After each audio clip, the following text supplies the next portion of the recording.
Kaguluhan ang naghari sa palasyo nang bumisita ang miyembro ng boy band F4 na si Jerry Yan. Si Tina Panganiban Perez ang ating saksi.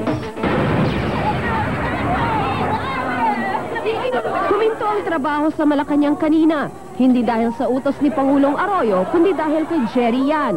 Wala pang alauna, marami na ang nag-aabang sa kanya sa ceremonial hall. Dumagsa mga empleyado ng palasyo, bit-bit pa ang mga anak at apo nila.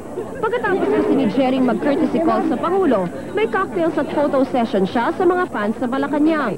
Gusto ko na siya makita. Yun nga crush ko eh. Sinong favorite mo dun sa apat? Si Jerry Yan. Dahil lakas ng dating eh. Pinaimbita rin ng Pangulo ang ilang ulila at mga batang may cancer. Baby, baby, baby, baby, baby, shadeng wadang shijini. Pati si Presidential Spokesperson Ignacio Bunye nakiabang. Basta ako, hindi na ako makikihalo dito sa kaguluhan ninyo. Ganyan na lang siya. Pasado alas 2 nang dumating si Jerry sa palasyo.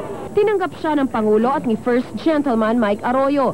Mag-aalas 3 na ng hapon nang pumasok sa ceremonial hall sina Pangulong Arroyo at Jerry.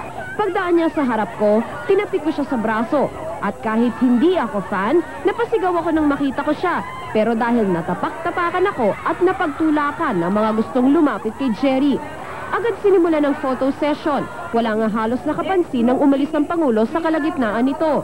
Pero nang di na makontrol ng PSG ang mga fan ni Jerry, pinigil ng mga kasama ng aktor ang pagpapalitrato. Dahil sa ginawa nating pagkagulo, dahil sa ginawa ninyo, I think ang photo op na plinano natin ay hindi na patutuloy.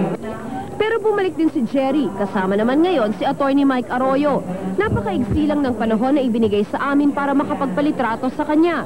Sa harap ko mismo tumayo si Jerry, pero napakatangkad niya kaya't halos hindi ako nakita. Ang Pangulo mismo ang nagsabi kay Jerry na popular siya sa bansa, pero tiniyak ng Malacanang na hindi magagamit ang kanyang pagbisita sa politika. Ako si Tina Panganiban Perez, ang inyong naging saksi. Kaso ng gastroenteritis sa Tondo.